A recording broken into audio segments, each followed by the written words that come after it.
Beberapa waktu kemudian ada salah satu mahasiswa itu yang mengalami hal-hal yang aneh. Salah satunya itu seperti menulis di dinding secara tidak jelas. Terus ada yang bertingkah aneh. Assalamualaikum warahmatullahi wabarakatuh teman-teman. Kali ini saya akan membacakan cerita horor, dimana di cerita ini akan berjudul Rumah Tua di Bukit Berkabut. Tanpa banyak basa-basi, mari kita baca cerita horornya. Di sebuah bukit terpencil, di antara pepohonan tua yang menjulang tinggi dan berkabut abadi yang menyelimuti, berdiri sebuah rumah tua. Rumah itu telah lama ditinggalkan. Kisahnya tenggelam dalam bisikan angin dan desas-desus penduduk desa yang ketakutan. Konon rumah itu dihantui oleh roh-roh penasaran dari masa lalu yang tragis. Kisah ini dimulai dengan sekelompok mahasiswa yang mencari petualangan. Mereka adalah Sarah, seorang mahasiswa sejarah yang penuh rasa ingin tahu. Lalu ada Ben, seorang fotografer yang selalu mencari pemandangan yang sempurna. Lalu ada Emil, seorang penulis mencari inspirasi untuk novel horornya. Dan Josh, seorang cenderamik yang selalu meremehkan hal-hal gaib atau tidak percaya dengan hal-hal gaib. Suatu malam, saat menjelajahi daerah pedesaan, mereka tersesat dan menemukan rumah tua di Bukit Berkabut itu. Terpesona oleh penampilannya yang suram dan misterius, mereka memutuskan untuk menjelajahi, mengabaikan peringatan dari penduduk desa yang mereka temui sebelumnya. Saat memasuki rumah itu, pintu berdekut-dekut di belakang mereka, seolah-olah rumah itu sendiri telah memutuskan untuk menjebak mereka di dalamnya. Udara di dalam dingin dan lembab, dan bau apek memenuhi hidung mereka. Debu tebal menutupi setiap permukaan, dan jaring laba-laba menghabisi sudut-sudut ruangan. Sarah dengan semangat seorang sejarawan mulai memeriksa barang-barang di rumah itu. Menemukan buku harian tua yang terletak di atas meja berdebu. Halaman-halamannya berisi tulisan tangan yang memudar, menceritakan kisah keluarga yang pernah ditinggal rumah itu. Kisah itu penuh dengan kebahagiaan dan cinta pada awalnya. Tetapi secara bertahap berubah menjadi kisah kesedihan dan keputusasaan. Kisah tragis keluarga Hello Craig. Keluarga itu yang bernama Hello Craig terdiri dari seorang ayah, seorang ibu, seorang anak kecil. Mereka pindah ke rumah itu dengan harapan memulai hidup baru. Tetapi malapetaka mulai menimpa mereka. Tanaman mereka gagal tumbuh, ternak mereka mati, dan penyakit melanda keluarga itu. Sang ibu yang bernama Martha mulai bertingkah aneh. Dia menjadi penyendiri dan paranoid, percaya bahwa ada kekuatan jahat yang mengintai di sekitar mereka. Dia mulai melakukan ritual aneh di malam hari, mencoba mengusir roh jahat yang diyakininya menghantui rumah mereka. Namun, ritualnya hanya memperburuk keadaan. Kekuatan jahat itu menjadi lebih kuat, dan Martha semakin gila. Suatu malam, dia membunuh anak-anaknya sendiri dengan pisau dapur sebelum akhirnya bunuh diri. Sang ayah yang menemukan keluarganya tewas tidak bisa menanggung kesedihan dan gantung diri di loteng rumah itu. Saat Sarah membaca kisah tragis itu, yang lain mulai mengalami kejadian aneh. Ben mendengar bisikan-bisikan halus di telinganya, dan Emil merasakan sentuhan dingin di bahunya. Josh meskipun cendekiawan tidak bisa menyangkal perasaan tidak nyaman yang merayap di kulitnya. Padahal si Josh ini tidak percaya akan hal-hal gaib.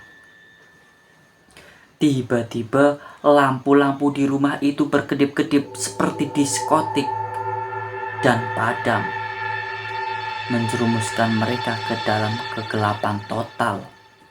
Mereka mendengar suara tawa anak kecil yang bergema di lorong-lorong, diikuti oleh suara tangisan seorang wanita. Ketakutan mereka berkumpul bersama, mencoba saling menenangkan. Mereka memutuskan untuk pergi dari rumah itu. Tetapi pintu yang mereka masuki sebelumnya terkunci rapat. Mereka mencoba membukanya, akan tetapi tidak berhasil. Mereka terjebak di dalam rumah berhantu itu. Saat malam semakin larut, teror semakin meningkat. Bayangan-bayangan aneh mulai menari di dinding, dan perabotan-perabotan di rumah itu bergerak sendiri. Mereka melihat penampakan-penampakan mengerikan. Seorang wanita dengan mata kosong dan rambut kusut, seorang pria dengan tali tergantung di lehernya, dan 2 anak kecil berlumuran darah. Mereka mencoba melarikan diri, tetapi setiap jalan yang mereka ambil mengarah kembali ke ruangan utama rumah itu. Mereka seperti terjebak dalam mimpi buruk yang tak berujung. Satu persatu mereka mulai menjadi korban kekuatan jahat rumah itu. Ben menjadi terobsesi untuk mengambil foto-foto penampakan. Sampai-sampai dia tidak lagi peduli dengan keselamatannya sendiri. Emil mulai menulis kata-kata aneh dan tidak masuk akal di dinding. Seolah-olah dia dirasuki oleh roh Martha. Sarah dan Josh adalah satu-satunya yang tersisa. Mereka tahu bahwa mereka harus melakukan sesuatu untuk menghentikan teror itu. Sarah teringat akan ritual yang dilakukan Martha.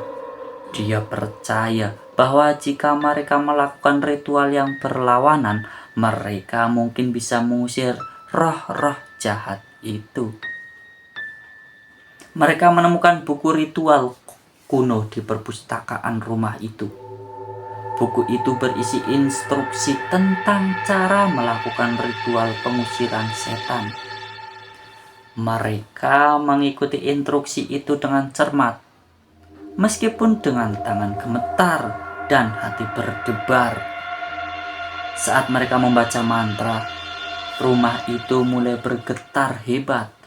Angin bertiup kencang di dalam rumah dan suara-suara mengerikan menemui udara.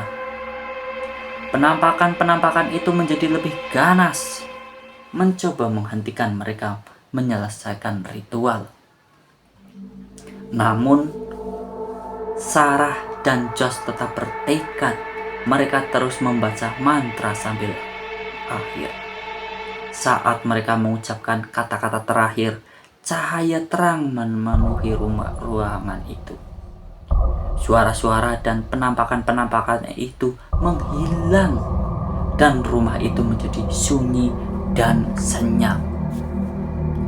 Sarah dan Josh berhasil melarikan diri dari rumah itu sebelum runtuh sepenuhnya. Mereka tidak pernah melihat Ben dan Emil lagi.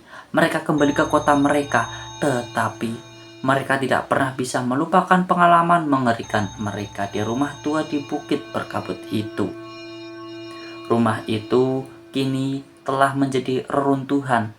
Akan tetapi kisahnya masih hidup dalam bisikan angin dan desas-desus penduduk desa. Konon, siapapun yang berani mendekati rumah itu akan dihantui oleh roh-roh penasaran keluarga Holy Craig. Kisah ini adalah pengingat bahwa ada kekuatan yang lebih besar dari yang bisa kita pahami, dan bahwa beberapa tempat lebih baik diberikan dalam kegelapan. Jadi bro, dikisahkan ya, di bacaan ini atau di kisah rumah hantu berkabut ini, bahwasanya ada beberapa mahasiswa yang ia menjalankan ekspedisi, dan di beberapa siswa ini ada berupa-rupa ya, ada yang menjadi fotografer, ada yang menjadi cendekiawan, terus ada yang menjadi jurnalis dan lain-lain ya. Jadi di sini mereka itu berekspedisi ke rumah berkabut. Namun di rumah berkabut itu mereka mengalami hal-hal yang aneh. Di saat mereka mau pergi atau melarikan diri dari rumah tersebut, itu mereka tidak bisa. Dikarenakan apa? Dikarenakan di rumah itu sudah terkunci rapat. Secara tiba-tiba itu bro, secara tiba-tiba itu pintunya itu terkunci, dan tidak tahu siapa yang mengunci. Entah itu makhluk halus, entah itu makhluk kasar, nggak tahu ya. Itu ada yang mengunci dari luar, entah pun itu dari dalam. Intinya mereka itu mau membuka pintunya itu tidak bisa. Dan di beberapa waktu kemudian ada salah satu mahasiswa itu yang mengalami hal-hal yang aneh. Salah satunya itu seperti menulis di dinding secara tidak jelas. Terus ada yang bertingkah aneh. Terus ada 2 mahasiswa yang mengalami pemikiran atau inisiatif, dan pemikiran itu seperti ini, bahwasanya dia ingin menjalankan ritual. Dan salah satu dari mahasiswa tersebut itu mencari buku panduan ya, atau bisa disebut dengan primbon lah ya, dengan primbon untuk apa? Untuk ritual pengusiran hantu di rumah itu ya. Sesudah itu dia mencari primbon-primbon yang ada di rumah berkabut, dan dia menemukan.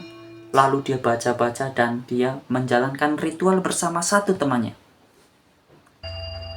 Di saat dia sedang ritual itu, yang namanya angin, kabut, terus hujan, badai, kabut, dan lain-lain itu menghampirinya. Seakan-akan kabut dan angin itu bicara atau berbisik kepada mahasiswa yang sedang ritual itu, selesaikan dengan cepat atau batalkan ritual itu.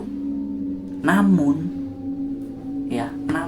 mahasiswa itu tetap kokoh dengan pendiriannya bahwa dia akan menyelesaikan ritual itu dengan bacaan mantra-mantra yang ada di primbon. Salah satunya bacaan mantra Allahumma barik lana. Sesudah dia membacakan mantra-mantra, dia itu mengalami hal yang aneh. Hal yang aneh itu yang dulunya itu rumah itu gelap gulita, itu mendadak tiba-tiba itu terang. Jadi yang dulunya gelap jadi terang. Nah, sudah itu salah satu dari mahasiswa itu membuka pintu. Sesudah dia membuka pintu itu, rumah yang berkabut itu gemetar, seperti ada guncangan gempa ya. Gempa seperti itulah ya cuy. Seperti gempa, guncangan yang dahsyat banget. Nah, mereka berdua itu langsung beranjak pergi dari rumah itu. Sesudah mereka berdua sudah keluar dari rumah itu runtuh. Dan teman-temannya itu tidak ada kabar. Mungkin bisa jadi mati di dalam reruntuhan itu ya bro. Sudah itu 2 mahasiswa ini pergi ke kota lagi atau ke rumah mereka masing-masing. Namun kedua mahasiswa ini tidak bisa melupakan cerita tersebut, dikarenakan apa? Itu sangat seram bro. Mungkin hanya itu ya dari saya. Terima kasih. Jangan lupa like, comment, dan subscribe. Thank you.